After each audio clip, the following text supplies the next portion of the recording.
Malinaw sa mga kaanib sa Iglesia ni Cristo na aral ng Diyos na ipalaganap ang kanilang pananampalataya para sa kapakanan ng nakararami.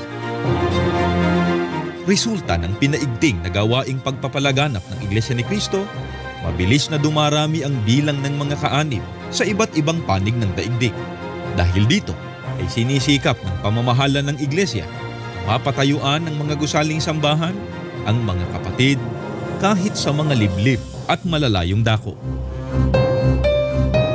Itong lokal ng darangan, ang mga unang dako na pinagdarausan ng mga pagsamba ay totoong palit lang.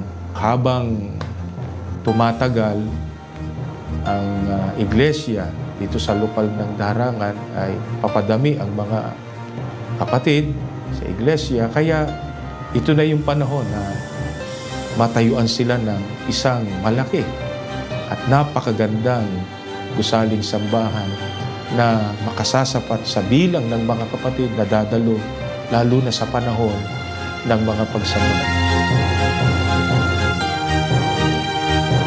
Kamakailan lang ay itinayo at naitalaga na yung gusaling sambahan sa lokal ng Skyline. At talagang napapanahon na sapagkat dumarami na ang mga kapatid, yung dating pinagsasambahan ay hindi na kasya ang mga kapatid natin. Sa mga lokal na may mga gusaling sambahan na, subalit hindi na sumasapat ang kasalukuyang laki ng gusaling sambahan, sa dami ng mga kapatid ay pinatatayuan ito ng mas malaki na sasapat sa kanilang pangangailangan. Ito ay upang maayos nilang maisagawa ang mga pagsamba sa Panginoon Diyos.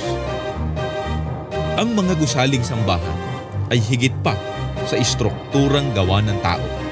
Nagsisilbi itong dako ng kapayapaan, kanlungan, kalakasan at pag-asa para sa mga kaanib sa Iglesia ni Cristo. Habang patuloy ang pagdami ng mga kaanib at paglaganap ng Iglesia, ay patuloy ding naninindigan ang pamamahala ng Iglesia ni Cristo sa pagtatayo ng mga gusaling sambahan.